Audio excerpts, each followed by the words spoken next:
Since the dawn of time, from the earliest whispers around ancient campfires to the grand tales of modern cinema, a singular creature has persistently haunted our collective nightmares.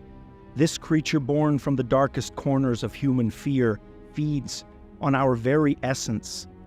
Journey, as we traverse continents and epochs, exploring tales both ancient and new, myth and possible reality. Delve into the world where life meets undeath, where daylight fades and the moon reigns supreme. Prepare yourself, for we are about to unearth the chilling, the terrifying, the immortal saga of the vampire. The seeds of the vampire myth spread far and wide, rooted deep in the annals of our ancient past. Long before the term vampire was coined, humanity painted its fears on cave walls. Shadows that lurked in the night, creatures that weren't quite human, yet not entirely beast. These primitive depictions weren't isolated anomalies. They spanned continents, from the sun-baked lands of ancient Greece to the mystic valleys of China. Tales emerged of beings that transcended death itself.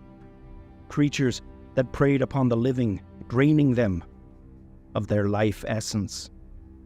Each civilization, though miles and eras apart, echoed a single chilling consistency: the fear of the undead, a terror of a creature that existed in the boundary between life and the darkness of the abyss. As we trace back the tendrils of vampiric lore, we are drawn to the valley of ancient Mesopotamia. Here, among the pioneering civilizations of humanity, tales arose of a dark and enigmatic figure, Lilith. Predating even the Hebrew texts, Babylonian inscriptions speak of a woman who defied the very order of the cosmos. In Hebrew legends, Lilith is said to be Adam's first wife, created from the same earth. But she was no subservient figure. She sought equality, leading to her rebellion and subsequent exile from the Garden of Eden.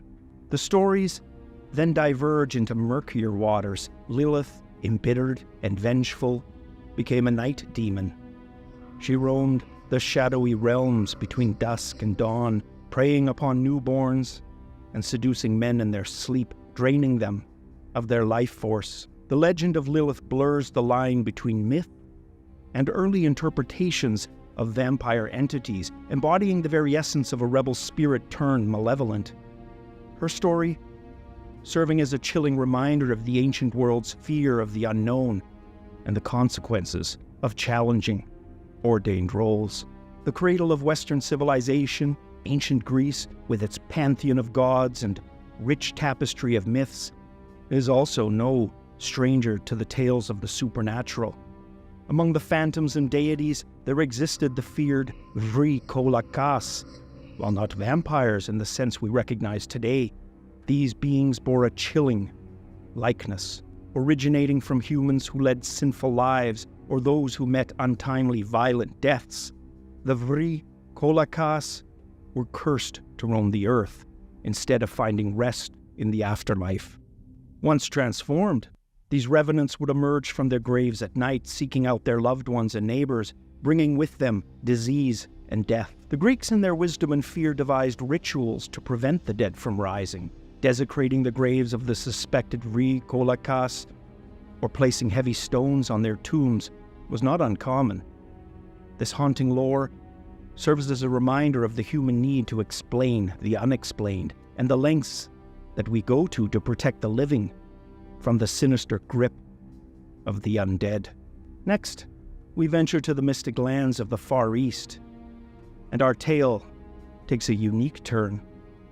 While Europe feared the bite of the vampire, ancient China trembled at the hop of the Jiangshi. They were not the elegant predators of Slavic folklore. They were reanimated corpses brought back by dark magic or the sheer force of their unresolved earthly matters. And once arisen, the Jiangshi would seek the living, not to drain their blood, but to absorb their very essence, their ki. A Jiangshi's touch was said to be paralyzingly cold, a harbinger of impending doom. This manifestation of the undead was often depicted with outstretched arms and a rigor mortis-induced hop. The terror they instilled was so profound that villagers took various measures, from Taoist rituals to peachwood swords, in hopes of warding off or defeating these nocturnal menaces. The Jiangshi highlights the universality of undead lore, each culture tailoring the myth to their deepest fears and understanding, or lack of understanding, of death. In the heart of Eastern Europe, where shadows of ancient forests merge with legends, the tales of the undead are as old as the hills themselves. The Slavic folklore is rife with stories of malevolent entities that defy death. They name them Nosferatu or Strigoi. And unlike the deceased who rest in peace, these beings are restless, rising from their graves when the sun bids the world good night. Their purpose? A hunger, insatiable, relentless, a thirst for the very essence that courses through our veins, pumps in our heart blood. Villagers would huddle in their homes, garlic hanging from their windows and stakes close at hand, praying to be spared from the ravenous appetite of these ancient horrors. The belief was so profound that rituals emerged, methods to ensure the dead wouldn't rise, for in this land, death wasn't always the end, but sometimes a terrifying beginning. As we continue to traverse through history, weaving through myths and legends, we encounter a tale that stands as a monumental pillar in the chronicles of the undead. This tale emerges not merely from folklore, but from the annals of real history, and it converges in the enigmatic figure of Count Dracula. While many believed Dracula to be a mere figment of dark fantasy, his inspiration was in fact drawn from a far more tangible and terrifying source. Vlad the Impaler, the 15th century prince of Wallachia, with a reputation for unspeakable cruelty. Vlad earned his epithet by impaling his enemies, leaving a forest of bodies as a warning to all who dared oppose him. Yet it was Bram Stoker, in his 1897 Gothic horror novel, who transformed this brutal ruler into the charismatic yet fearsome vampire, Count Dracula. Merging history with dark fantasy, Stoker's Dracula became the archetype for modern vampire lore. This blend of fact and fiction, of a real tyrant and a mythical monster, creates an undying allure, ensuring Dracula's place as an immortal icon in the pantheon of horror. The 20th and 21st centuries witnessed a metamorphosis of the vampire mythos. No longer merely the shadow lurking in the night, the vampire has been reimagined, reinterpreted, and reinvented. The once unambiguous monster now dwells in shades of gray, often torn between its predatory nature and a lingering sense of humanity.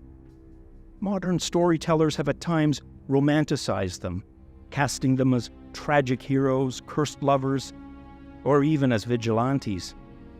This evolution speaks to our changing societal fears and desires. We're both repelled and yet drawn to them, reflecting our relationship with the unknown and the forbidden, the taboo. As the line between hero and monster blurs, we ask a question. What truly makes a creature of the night? And in this modern age, where do we draw the line between savior, predator? While folklore and fiction have crafted our understanding of these creatures, there lies a theory suggesting that truth may be stranger than the tales. Enter porphyria, a collection of rare disorders passed down through generations, where the body struggles with producing heme, a vital component for transporting oxygen in the blood. The symptoms? A painful sensitivity to sunlight, causing blistering or even burns on exposure. Some types lead to receding gums, lending teeth an elongated, fang-like appearance. Was it possible that individuals afflicted with porphyria were misunderstood, feared, perhaps even turned into legends? The intersection of medical science and mythology presents a hauntingly plausible explanation, reminding us that sometimes reality can be as chilling as fiction. One entity has remained consistent in our shared narrative. The vampire we have examined today. These creatures, be they myth or something more, echo our deepest fears and fascinations. They embody the perpetual tension between life and death, desire and danger. As we've evolved, so have they. Adapting to our changing world, hiding perhaps not just in the pages of old books or scenes of films, but maybe, just maybe, in the unlit alleyways, the untouched forests, or the silent houses at the end of the lane. The line between fantasy and reality is ever thin and always fragile. And as day gives way to night, one cannot help but wonder, do vampires still lurk in the crevices between our world and the abyss beyond? As you drift into sleep tonight, listen closely to the sounds outside, to the whispers of the dark. Remember my words. Some tales may be more real than we dare to imagine. Stories of zombie-like undead have echoed throughout our past. From the cold winds of Norse lands, the mysterious East, to the shadowy castles of Europe, the undying have always been with us. But why do these tales of the undead resonate across cultures and ages? The modern era, with its fears and fascinations, has brought new life to these age-old stories. Prepare to journey from the dawn of time to the nightmares of today as we explore the undying legacy of the zombie. Long before our cities stretched high and technology bound us together, the mysteries of the night and the secrets of the afterlife whispered across our human civilizations. In the ancient city of Uruk, the mighty king Gilgamesh reigned, and though he possessed the strength of gods, his heart was as human as ours. Faced with the loss of his friend, Enkidu, a burning question consumed him. Is there life beyond death? One of his first brushes with this age-old obsession was with the tempestuous goddess Ishtar. When Gilgamesh spurned her advances, she was furious, and in her wrath she threatened to unleash an army of the undead upon Uruk, promising that they would devour the living. Ishtar's threats underscoring the belief that even in death, a life force could remain, yearning to return. In his quest for answers, Gilgamesh sought out the one being rumored to have conquered death, Utnapishtim. Having survived a great flood, much like the tales of Noah, Utnapishtim was gifted with a unique form of immortality by the gods.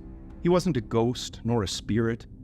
He was a man, but one who had transcended death's very reach. Meeting him, Gilgamesh saw someone who was both dead and alive, timeless in existence, and yet as a puzzle as well, his life force persisting even after facing death's door. From Utnapishtim, Gilgamesh learned of a mysterious plant said to grant the gift of youth. But life has a way of teaching us lessons, often through disappointments. Just when Gilgamesh had the plant within his grasp, a sly serpent snatched it away. Next, we venture to the Norse lands of old, where the icy winds howled and heroes of legends clashed against the forces of natures and gods. Amidst this backdrop arose the tales of the Draugr. These weren't your average heroes or villains. They were the deceased, fiercely guarding their burial treasure. Imagine a warrior, once great in life, now emerging from the frost-laden ground, eyes glowing with otherworldly fire. The Draugr weren't mindless either.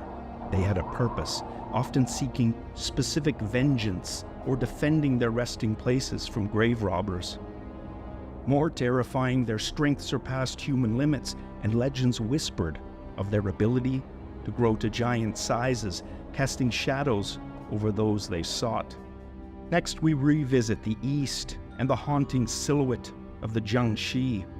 They would emerge from ancient scrolls and hushed fireside stories in China, and unlike the Norse Draugr, the Jiangshi didn't roam vast landscapes. Instead, they hopped. Imagine a once human figure, now pallid with rigid limbs, moving by hopping towards you like something from the movie The Ring. A stiffened corpse, it sought to drain the living of their life. While their movement might seem comical today, the thought of such an entity pursuing you relentlessly, that is the stuff of nightmares for many.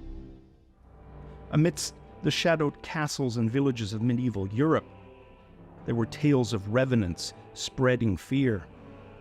These were the dead who would not rest, their bloated forms emerging from graves, not with the purpose of guarding treasure, but deliberately spreading disease and malevolence. They were the tangible manifestation of the Black Death and other pandemics of the era, giving a face to these unseen killers. In the massive canon of Indian folklore, tales of the vetala occupy a space between horror and wisdom. Unlike their Western counterparts, the vetala weren't necessarily malevolent. These spirits inhabited corpses, yes, but they also carried knowledge.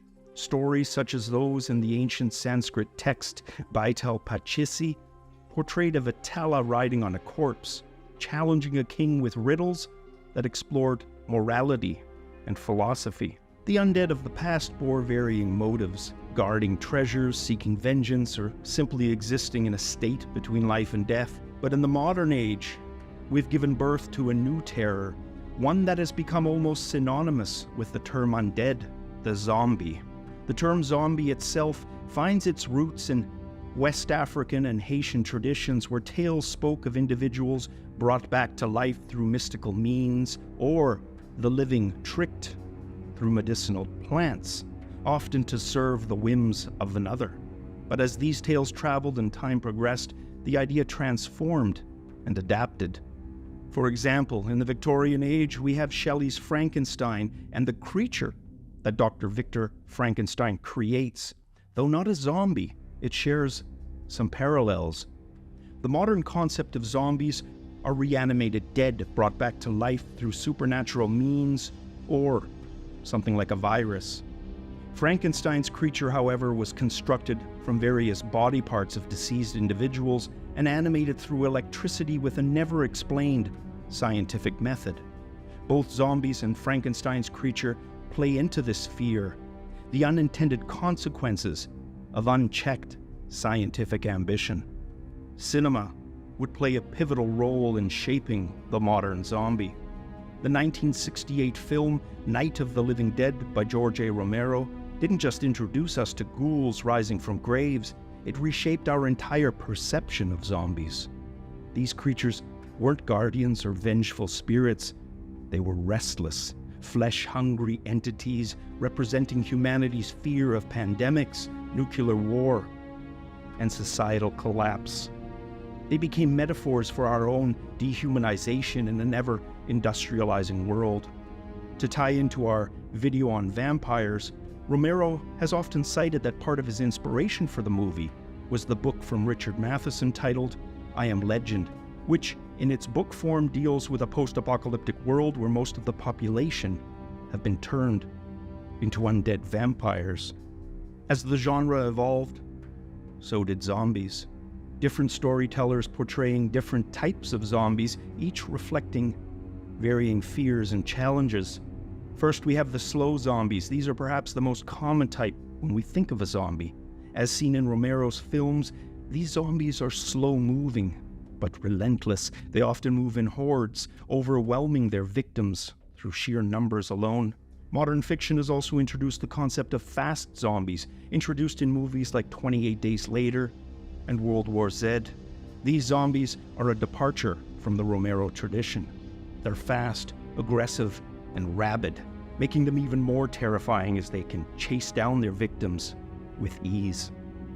Another type of zombie are those with a semblance of intelligence. Films like Day of the Dead hint at zombies retaining or regaining some level of intelligence, challenging the boundary between man and what we think of as monster. The world of literature, too, wasn't far behind. Books like The Zombie Survival Guide by Max Brooks provided a mock, serious approach to a potential zombie apocalypse, while his other work, World War Z, offered a global perspective on a zombie outbreak. Since its debut in the 70s, the tabletop role-playing game Dungeons & Dragons has also embraced the lore of the undead. Zombies, distant from their voodoo roots, lumbering forth as reanimated tools of dark magic. But they are just a fragment of D&D's undead pantheon. Skeletons, wraiths, and powerful liches also join the ranks, each representing different facets of undeath. Beyond just adversaries, Dungeons & Dragons mechanics also empower player characters to harness necromancy, allowing them command of the undead. Video games too have featured zombies in multiple titles, games like Project Zomboid, which is a zombie survival game, or games like DayZ, Dying Light, Resident Evil, and many more. From the tales of the Draugr protecting their hoarded treasures in frozen barrows, to the modern zombies swarming city streets in search of flesh, the undead have journeyed with us through time. They are our fears made manifest, our anxieties given form. They challenge our understanding of life, death, and the in-between. They make us question, what does it truly mean to be alive? And what does it mean to truly be dead? As long as there are shadows, as long as the night holds mysteries, the undead, in one form or another, will continue to captivate, terrify, and perhaps even inspire us. In the darker shadows of our human history, one chilling phenomenon has endured, that of ghosts and apparitions. These spectral entities, often born from ancient beliefs and ancient fears, have become an entrenched part of our cultures. Our time on this earth is but a fleeting existence. Perhaps that is why the tales of specters and ghosts both fascinate and terrify us. They, unlike us, doomed to an eternity of incorporeal existence, reliving endlessly the trauma of their last few minutes of life. In many of us, there is a fear of the dark and a reverence for the ancient. When that reverence turns malevolent, however, our instinct is to run and hide. But when the entity that stalks you isn't hindered by the physical, where can you truly run? In this episode, we will examine some of the many spirits, both sorrowful and wicked, said to haunt the various regions of our world. From the enigmatic specters of Europe's dark ages to the vengeful spirits of Asia's ancient civilizations, and from the ancestral guardians of Indigenous North American cultures to the restless souls haunting our modern urban legends, the world has long been haunted by the unknown. We begin in the dark ages of Europe, when times were uncertain and people believed in the supernatural. Today, we have at our fingertips the aggregate of human knowledge, but our ancestors' day-to-day existence intertwined with the supernatural as so much was still unknown. The ancient Greeks told stories of Keres, and the Romans spoke of lemurs. These were spirits of those who died violently or tragically, and were said to be drawn to pools of human suffering and torment like battlefields, famines, and plagues. While they did not have the power to kill, they were able to wait until the exact moment of death and then feast upon the dead. The ancient Greek poem Shield of Heracles describes them as black dooms, with gnashing white teeth and grim eyes. They were fierce and terrifying, and would fight each other over dying men, longing to drink their blood. As soon as they caught a man who had fallen, they would clasp him in their great claws and drag his soul to Hades and chilly Tartarus, throwing the corpse behind them when they were done feasting and returning to the battle to repeat the process in a never-ending cycle. As the Middle Ages arrived, Christianity became a powerful influence. People began to think about purgatory, where souls waited for redemption through prayer from the living. Ghostly apparitions were seen as signs of unresolved issues. During the Renaissance, ghost stories would make a comeback. Shakespeare's plays like Hamlet and Macbeth had famous ghostly characters thrilling audiences. The Victorian era was a time when people were fascinated by ghosts as well. Stories of the dead rising from their graves to haunt the living captured people's imaginations. Famous authors like Charles Dickens and M.R. James would go on to write eerie tales. In Hinduism, they talk about pretas, or hungry ghosts.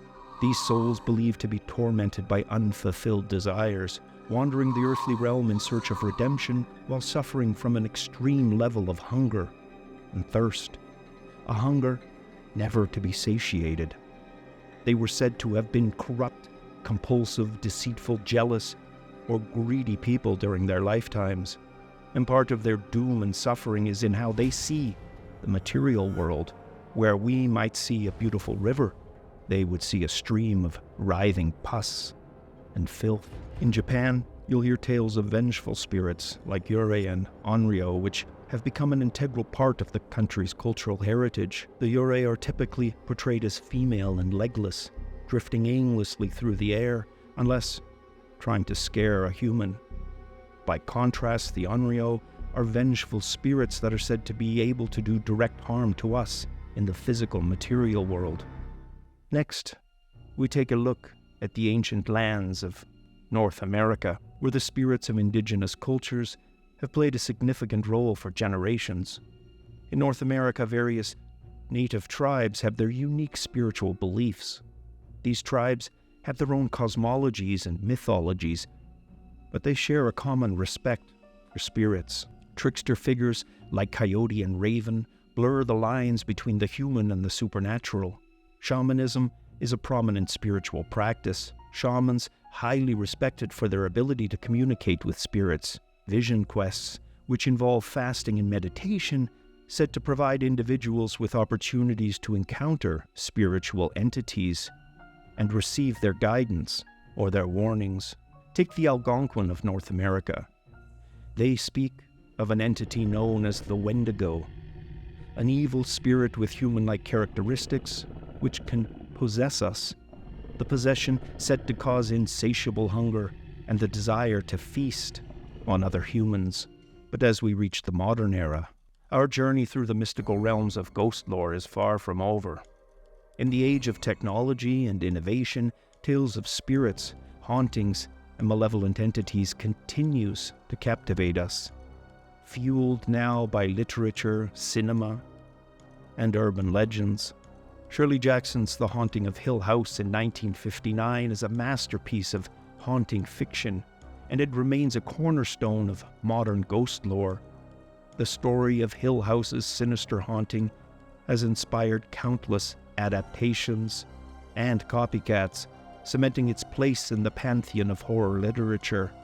For example, works like Richard Matheson's Hell House from 1971, a novel that explores the malevolent forces lurking also within a haunted mansion. His work would help shape the modern ghost story, and it would reintroduce readers to the horrors of the supernatural. Susan Hill's The Woman in Black from 1983, a chilling tale set in a desolate English town. This novel has likewise terrified readers for decades. Its eerie atmosphere and spectral apparitions continue to haunt. Stephen King's The Shining from 1977, an iconic tale of a haunted hotel and a family's descent into madness. Movies like The Sixth Sense, directed by M. Night Shyamalan, is a film that explores themes of communication with the dead, and again, the blurred line between us and them. Its iconic twist ending has become legendary in the realm of ghostly cinema. Back in 1982, the classic horror film Poltergeist, directed by Tobe Hooper, would explore the malevolent side of the supernatural, the tale of a suburban family plagued by poltergeists who can interact with the physical world, injure and maim us directly. Urban legends in the age of the internet and contemporary ghost stories have taken on new life. Creepypasta, online forums, and viral tales have become much like modern folklore, with stories like Slender Man and the Russian sleep experiment chilling audiences to the bone. Whether it is the whispered legends of old or the viral tales of today, the fascination with ghosts and apparitions continues. Our enduring curiosity and our enduring quest to confront the mysteries that lie just beyond the edge of our understanding. An attempt to answer one of the biggest questions of all: what happens to the newly departed, particularly those who did not leave on their own terms? These are questions to ponder as we bid farewell to this spectral journey, we're left with a profound appreciation for the enduring power of the ghostly and the ethereal.